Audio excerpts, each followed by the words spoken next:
हमारे स्वर्गीय पिता प्रभु जी, हम आपको धन्यवाद देते हैं प्रभु। सुबह के समय पिता, हम प्रत्येक को प्रभु अपनी उपस्थिति में आने के लिए आपने एक मौका दिया प्रभु।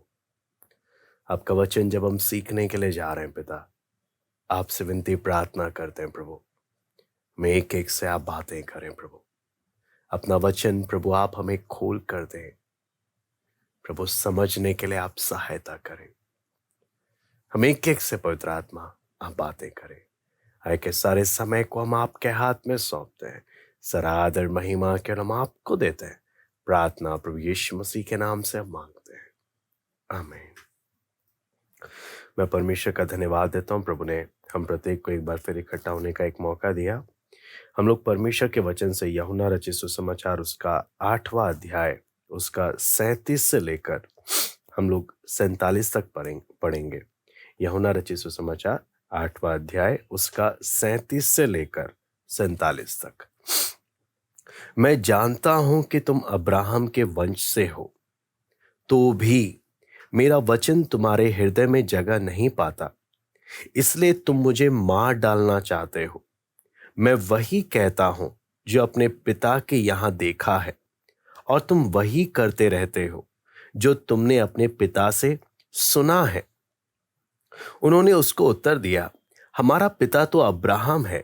यीशु ने उनसे कहा, यदि तुम अब्राहम के संतान होते तो अब्राहम के समान काम करते, परंतु अब तुम मुझ जैसे मनुष्य को मार डालना चाहते हो, जिसने तुम्हें वह सत्य वचन बताया जो परमेश्वर से सुना। ऐसा तो अब्राहम ने नहीं किया था। तुम अपने पिता के समान काम करते हो। उन्होंने उससे कहा, हम व्यभिचार से नहीं जन्मे, हमारा एक पिता है अर्थात परमेश्वर। यीशु ने उनसे कहा, यदि परमेश्वर तुम्हारा पिता होता तो तुम मुझसे प्रेम रखते, क्योंकि मैं परमेश्वर की ओर से आया हूं। मैं आपसे नहीं आया, परंतु उसी ने मुझे भेजा। तुम मेरी बात क्यों नहीं समझते? इसलिए कि तुम मेरा वचन सुन नहीं सकते। तुम अपने पिता शैतान से हो और अपने पिता की लालसाओं को पूरा करना चाहते हो। वो तो आरंभ से हत्यारा है और सत्य पर स्थिर ना रहा, क्योंकि सत्य उसमें है ही नहीं। जब वो झूठ बोलता तो अपने स्वभाव ही से बोलता है, क्योंकि वो झूठा है, वरन झूठ का पिता है। परंतु मैं जो सच बोलता हूं, इसलिए तुम मेरा विश्वास नहीं करते। तुम में से कौन मुझे पापी ठहराता है? यदि मैं सच बोलता हूं तो तुम मेरा विश्वास क्यों नहीं करते? जो परमेश्वर से होता है वो परमेश्वर की बातें सुनता है, और तुम इसलिए नहीं सुनते कि परमेश्वर की ओर से नहीं हो। यहां पर आप परमेश्वर के वचन में जब देखते हैं, एक बहुत ही यहूदी लोगों से, इस्राएल लोगों से प्रभु यीशु मसीह जब बातें कर रहा है, बहुत ही सटीकता से अंदर की स्थिति को प्रकट कर कर दे रहा। एक अंदर की स्थिति को, एक बहुत ही महत्वपूर्ण बात है इसको समझना, है ना। क्योंकि यहां पर जब हम देखते हैं, प्रभु यीशु मसीह बोलता है, मैं जानता हूं कि तुम अब्राहम के वंश हो, तो भी मेरा वचन तुम्हारे हृदय में जगह नहीं पाता, इसलिए तुम मुझे मार डालना चाहते हो। यहां पे लिखा है ना, मेरा वचन तुम्हारे हृदय में जगह नहीं पा रहा। तुम्हारे हृदय में वचन जगह नहीं पा रहा। जगह नहीं पा रहा का बोलने का मतलब क्या है? ग्लास है, मान लीजिए ग्लास में अगर पानी भरा है, उसमें हम और नहीं डाल सकते, जगह नहीं है। जब मेरे जीवन में दुनियादारी खूब भरी रहती है अच्छे से, परमेश्वर का वचन कहां से मेरे अंदर जगह पाएगा? कई लोग बोलते हैं, हम लोग वचन सुनते हैं, हम भूल जाते हैं, हमें याद नहीं रहता। यहां पर प्रभु यीशु मसीह भी इन यहूदियों से बात कर रहा, और इनसे बात करते वक्त क्या बोलता है? हाँ ठीक है कि तुम अब्राहम के वंश से हो, मैं जानता हूं, लेकिन फिर भी मेरा वचन तुम्हारे हृदय में जगह नहीं पा रहा, इसलिए तुम मुझे मार डालना चाहते हो। मार डालना, और आज के समय को हम देखें, हमारी आदत क्या प्रभु यीशु मसीह को दोबारा क्रूस पर चढ़ाने वाली आदत नहीं है? जब हम पाप के साथ खेलते हैं, क्या परमेश्वर का वचन मेरे हृदय में जगह पा रहा है? हाँ, क्या परमेश्वर का वचन मेरे हृदय में रहता है? मेरी जरूरत के समय क्या परमेश्वर का वचन मुझे याद आता है? या मैं उन लोगों में से हूं जो बार बार क्या बोलता है, मैं वचन भूल गया। हम यहां पर कई बातें हम देखने जा रहे हैं जहां प्रभु यीशु मसीह सीधा, आपको मालूम है, पीठ पीछे नहीं बोल रहा, चुगली नहीं कर रहा, मुंह पर बोल रहा है। ठीक है, तुम अपने आप को बड़ा घमंड करते हो कि तुम अब्राहम की संतान हो, लेकिन मेरा वचन तुम्हारे अंदर टिकता नहीं है। यहां पर अब्राहम के साथ और इनकी तुलना की जा रही है। तुम स्वर्ग जाना चाहते हो, है ना?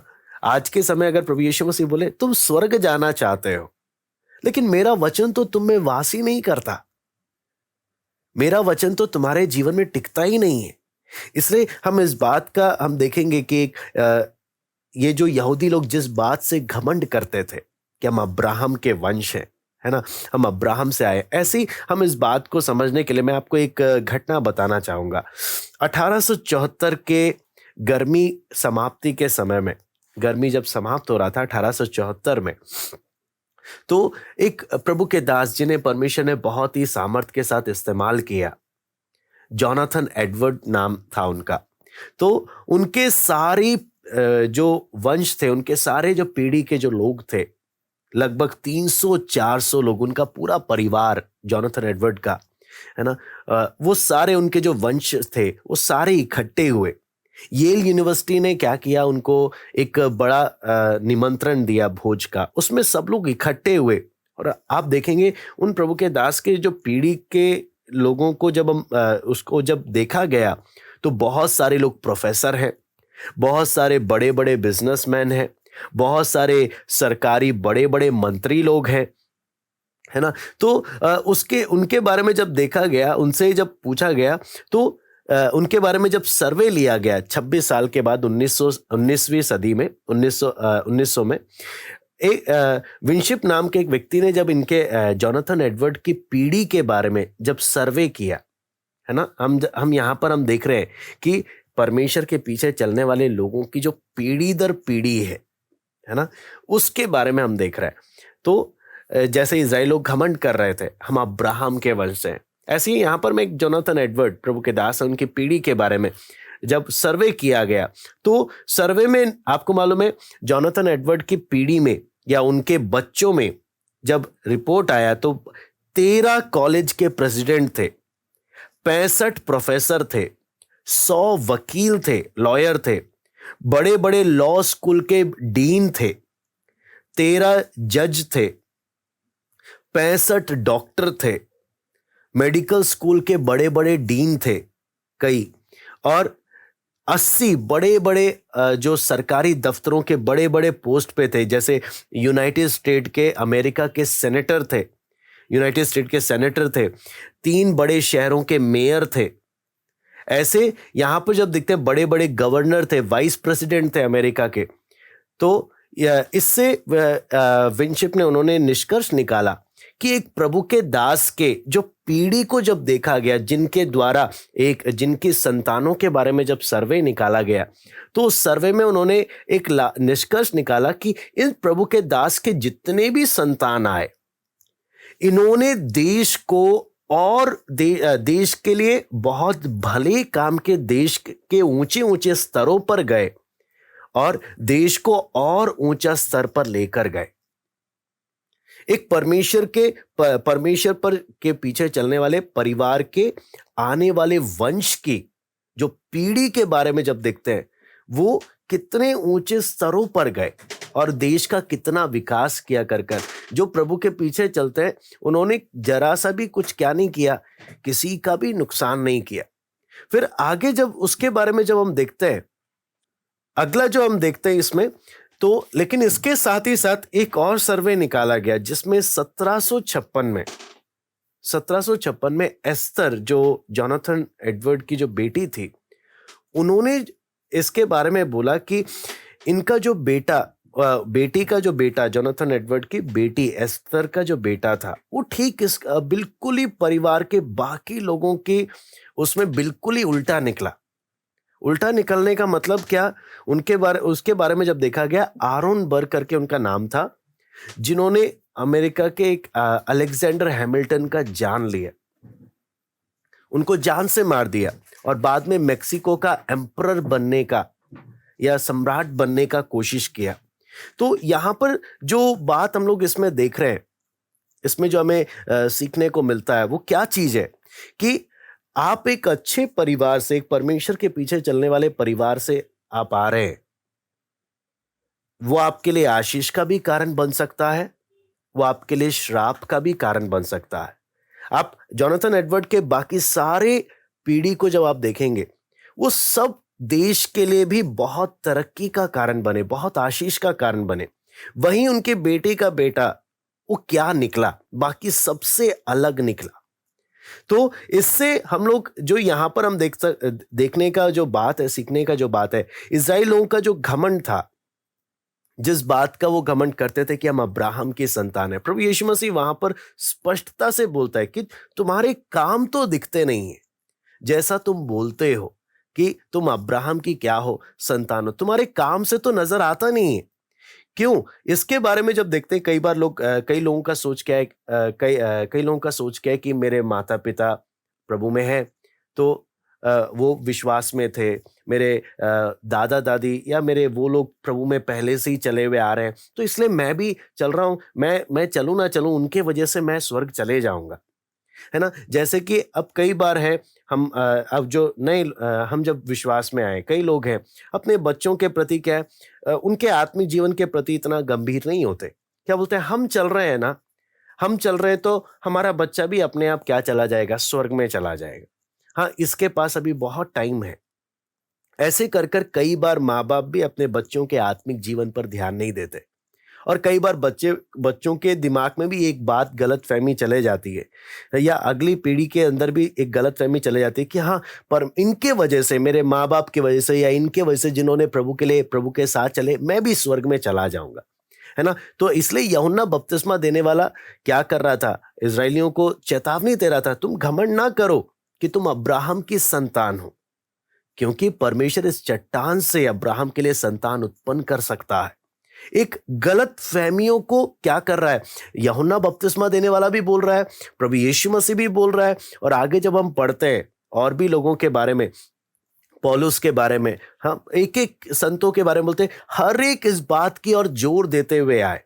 किस बात की ओर जोर देते हुए आए, आप ये सोचकर ना चलें कि आप किस पीढ़ी से आ रहे हैं, या आप एक आत्मिक जगह से आ रहे, आत्मिक लोगों के परिवार से आ रहे हैं, इसलिए आप प्रभु परमेश्वर आपको स्वीकार कर लेगा। आपके कामों से, सबसे बड़ी बात है, आपके कामों से नजर आना चाहिए। यहां पर सबसे जो यहूदी लोगों का सोच था वो मैं आपको बताना चाहता हूं। उन लोग का मान्यता था कि अब्राहम ने इतना परमेश्वर का दोस्त बन गया, इतना परमेश्वर के साथ चला कि अगर आज के यहूदी चाहे पापी क्यों ना हो, चाहे परमेश्वर की आज्ञा का पालन करे ना करे, चाहे कैसे भी क्यों ना हो, वो पक्का स्वर्ग जाएंगे, क्योंकि अब्राहम परमेश्वर के साथ चला। ऐसा सोच था किनका, उस समय के यहूदी लोग का। जस्टिन मार्टियर, उन्होंने जब यहूदी लोगों से जब बात किया पहली सदी में, तो वहां के उस समय के यहूदियों से जब बात किया, तब उस समय ये निष्कर्ष निकला। उन्होंने बोला, लोगों की सोच इस प्रकार की है कि वो सोचते हैं कि अब्राहम के वजह से हम जैसा मर्जी जीवन बिताएं, हम स्वर्ग चले जाएंगे, हम जैसा मर्जी जीवन बिताएं। आज कई बार इसका भी अगर अलग अलग तरीके हम देखें, कई बार लोगों का सोच क्या है, प्रभु का दास, हम संडे प्रार्थना में जा रहे हैं, प्रभु का दास खुश है, हम स्वर्ग चले जाएंगे।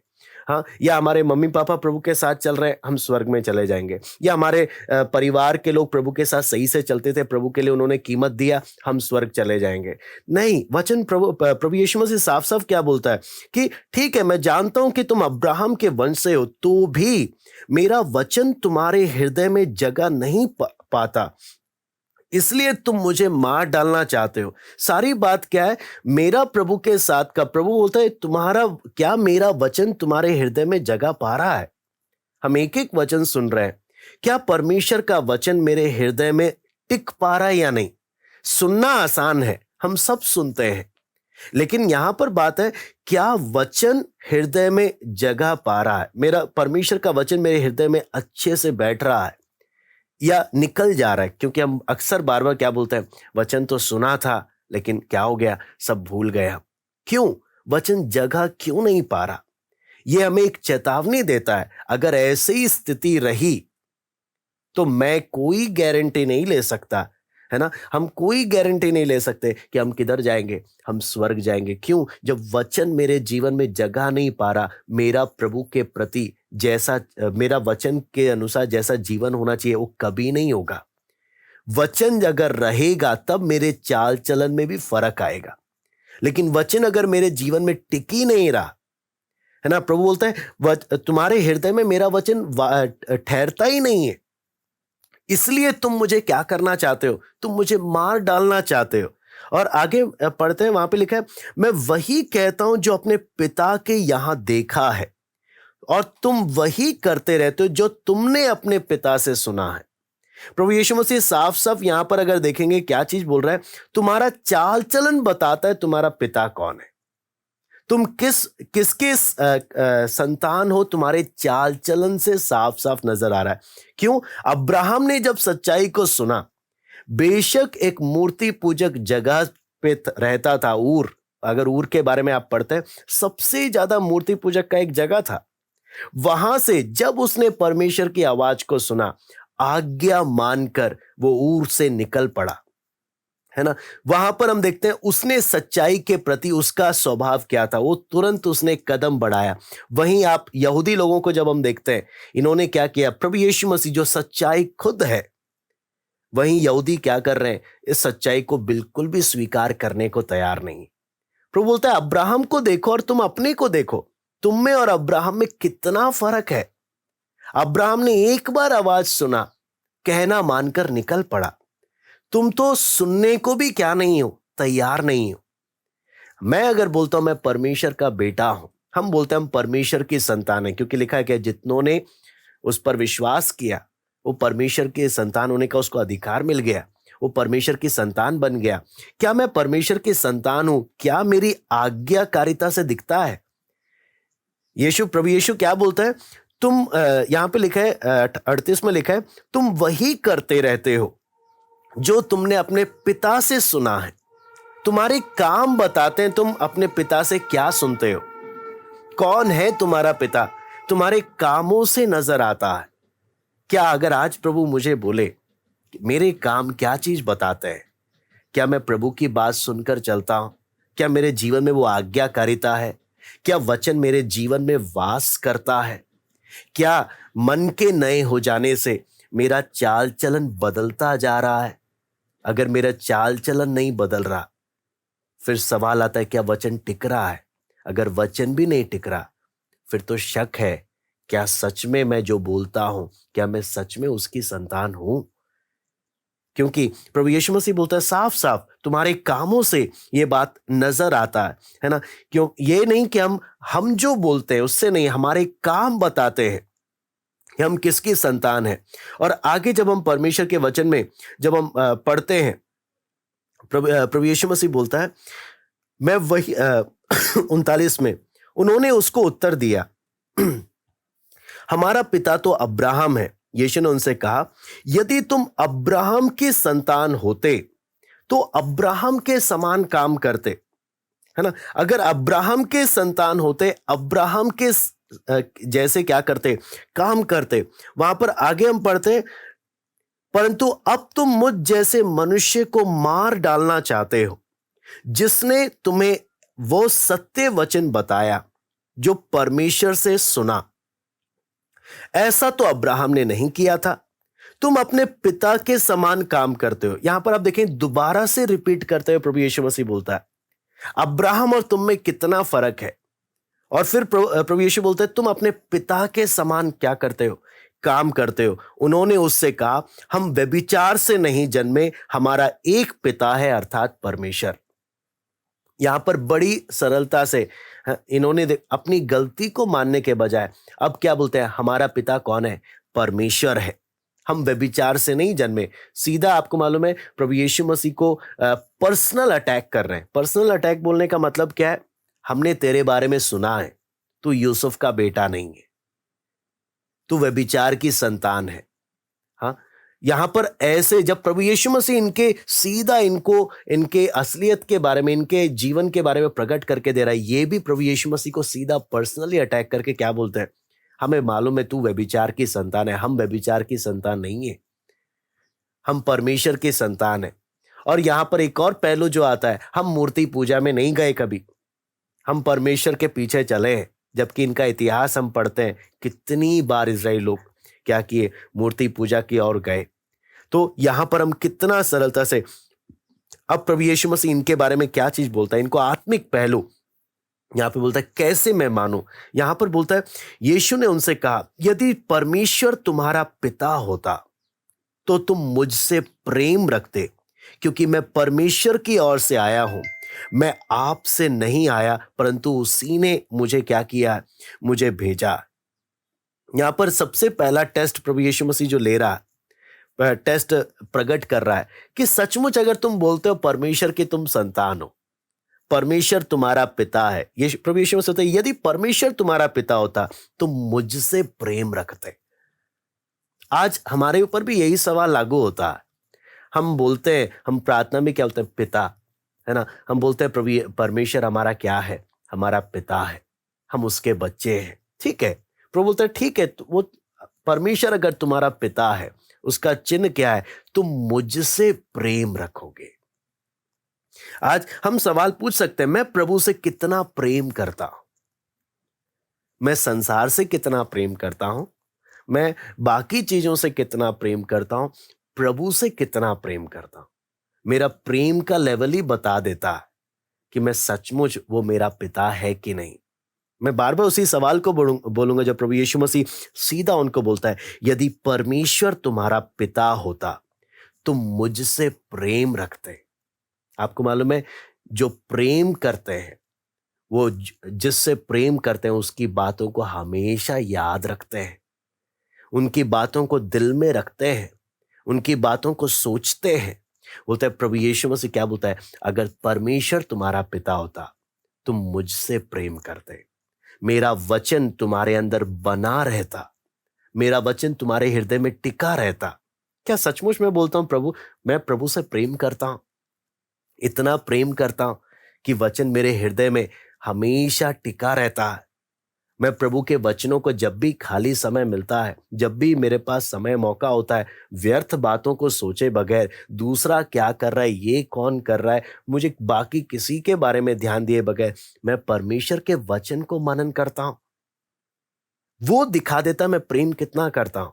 परीक्षा में जब मैं गिरता हूं वो क्या चीज दिखाता है? मैं परीक्षा में जब मैं गिरता हूं क्या चीज दिखाता है? मैं प्रभु से जैसा प्रेम रखना चाहिए मैं नहीं रखता। मैं प्रभु से बढ़कर बाकी बातों से प्रेम करता हूं। प्रभु साफ साफ यहां पे क्या बोलता है? यदि परमेश्वर तुम्हारा पिता होता तुम मुझसे प्रेम करते। लेकिन तुम मुझे क्या करना चाहते हो? मार डालना चाहते हो। हाँ, आज की भाषा में बोले, हाँ, आज के समय में बोले, प्रभु यीशु मसीह को दोबारा क्रूस पर चढ़ाना या अनुग्रह की आत्मा का अपमान करना या पाप में खेलना या जानबूझकर पाप करना, ये कब दिखता है? ये सब लक्षण कब दिखते हैं? जब मैं प्रभु से प्रेम नहीं करता, जब परमेश्वर का वचन मुझ में टिकता नहीं है। जिनके जीवन में परमेश्वर का वचन टिकता ही नहीं है, वो बड़े आसानी से दुनिया की बातों के अनुसार जीवन बिताते हैं, पाप में जीवन बिताते हैं, पाप में खेलते हैं। उन्हें इस बात की गंभीरता नहीं होती। क्यों? परमेश्वर का वचन सुन तो रहे हैं, सुन तो हर कोई रहा है, लेकिन परमेश्वर का वचन इनके हृदय में वास ही नहीं करता, ये टिकता ही नहीं है। ये परमेश्वर पिता है करके बोलने को तो आप देखो, इन फरीसियों को देखिए, आप इन यहूदियों को आप देखें, मुंह से तो बार बार क्या बोलते हैं? हम अब्राहम की संतान है।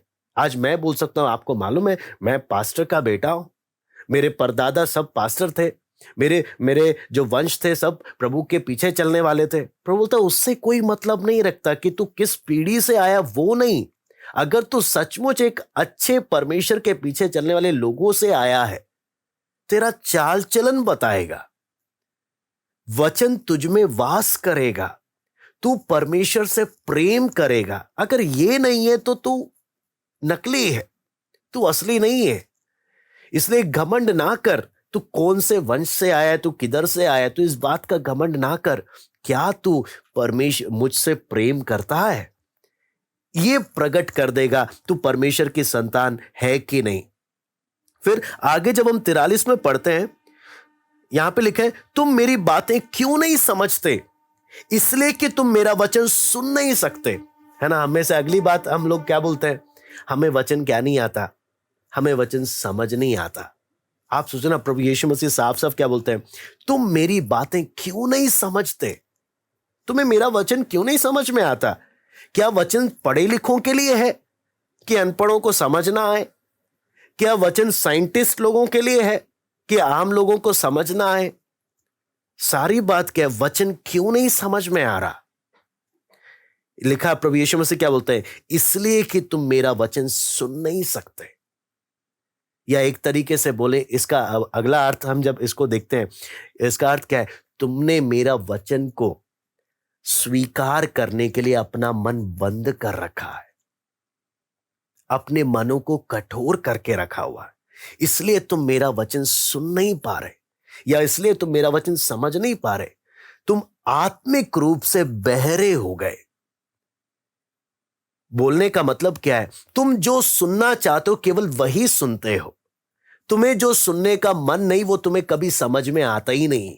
अब उदाहरण के लिए, मुझे पैसे से बहुत प्यार है, हाँ, पैसे से मुझे बहुत लगाव है। आपको मालूम है, मैं सो रहा हूंगा और कोई बगल में, मेरे इधर आसपास कमरे में भी कोई धीरे से भी पैसे की बात कर रहा होगा ना, मैं कितनी भी गहरी नींद में हूं, आपको मालूम है, तुरंत मेरे कान अलर्ट हो जाएंगे, क्योंकि बात किसकी हो रही है?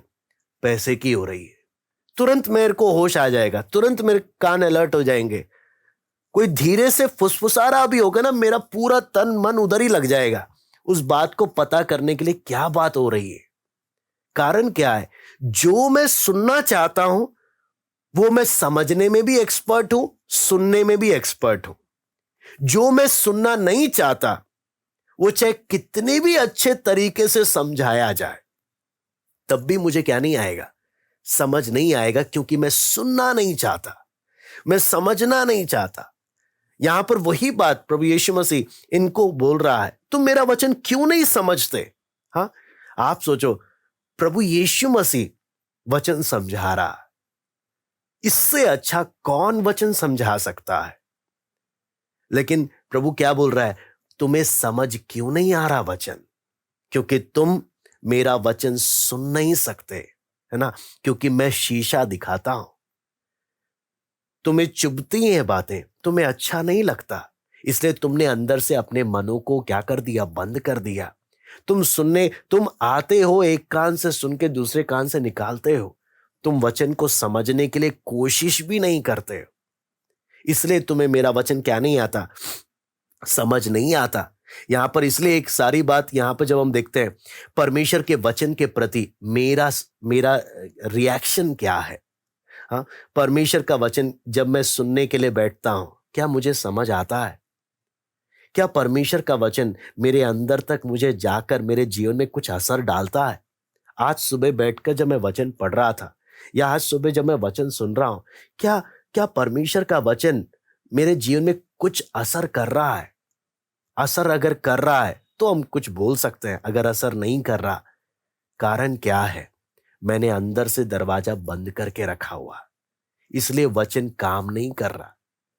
इसलिए वचन मेरे हृदय में क्या नहीं कर रहा, काम नहीं कर रहा। मैंने बंद करा हुआ, इसलिए मुझे समझ नहीं आ रहा। सबसे पहला बात, मैं परमेश्वर की संतान हूं। किससे जाना जाता है? मैं प्यार करता हूं प्रभु यीशु मसीह से। कितना आज्ञा क्या बोला है, तू अपने परमेश्वर से अपने सारे मन, अपने सारे प्राण, सारी बुद्धि, सारी शक्ति के साथ क्या रखना, प्रेम रखना। मैं कितना प्रभु से प्रेम रखता हूं। दूसरा बात, वचन मुझ में वास कर रहा है। तीसरा, क्या वचन मुझे समझ आ रहा है? हाँ, फिर इसके बाद अगली बात जो हम देखते हैं, उसका 44 जब हम पढ़ते हैं, तुम अपने पिता शैतान से हो, और अपने पिता की लालसाओं को पूरा करना चाहते हो। वो तो आरंभ से हत्यारा है और सत्य पर स्थिर ना रहा, क्योंकि सत्य उसमें है ही नहीं। जब वो झूठ बोलता है तो अपने स्वभाव ही से बोलता है, क्योंकि वो झूठा है, वरन झूठ का पिता है। आप सोचो ना, प्रभु यीशु मसीह इनको आखिरी में क्या बोल रहा है? तुम अपने पिता शैतान से हो। हाँ?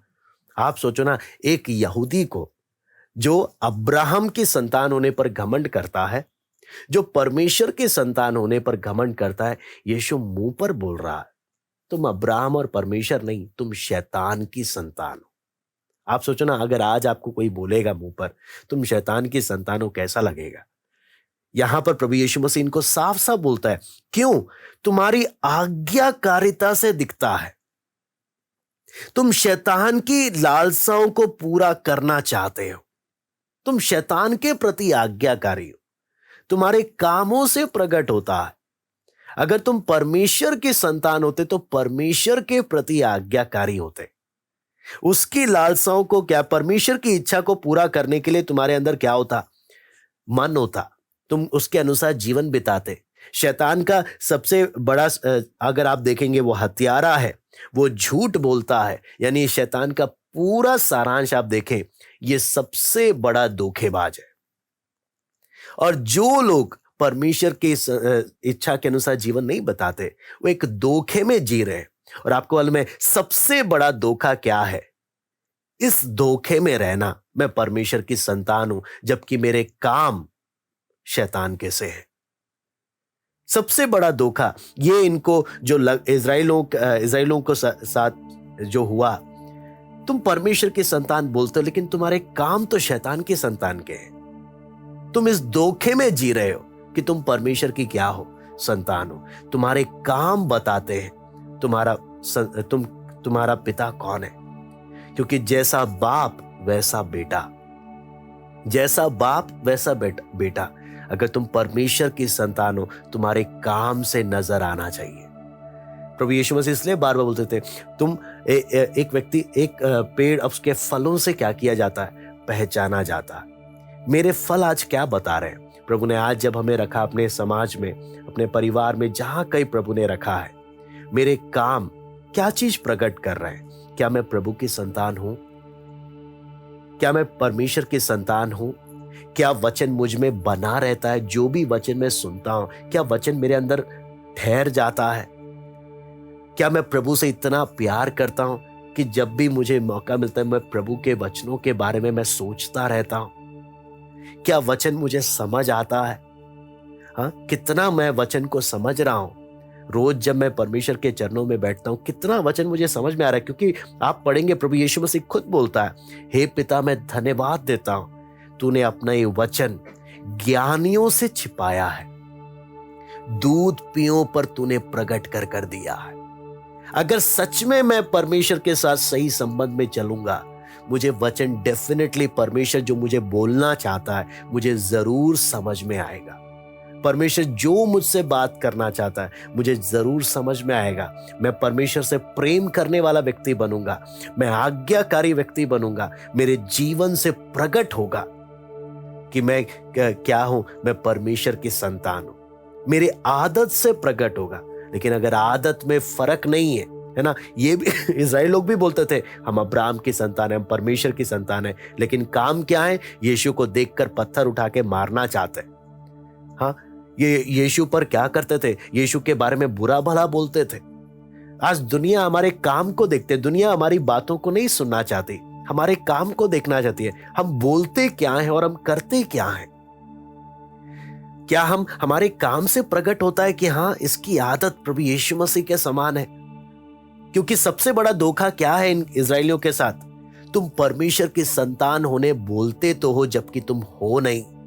प्रभु मुंह पर इनको बोल रहा है, डरा नहीं रहा, मुंह पर इनको बोल रहा है, तुम्हारे काम बताते तुम किसकी संतान हो।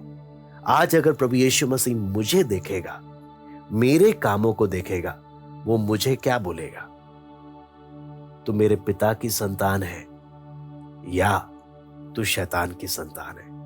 हम एक अपने कामों को देखते हुए हम प्रभु के सामने इस सवाल का जवाब दें, प्रभु मुझे क्या बोलेगा जब मुझे वो देखेगा। आइए हम प्रार्थना करें।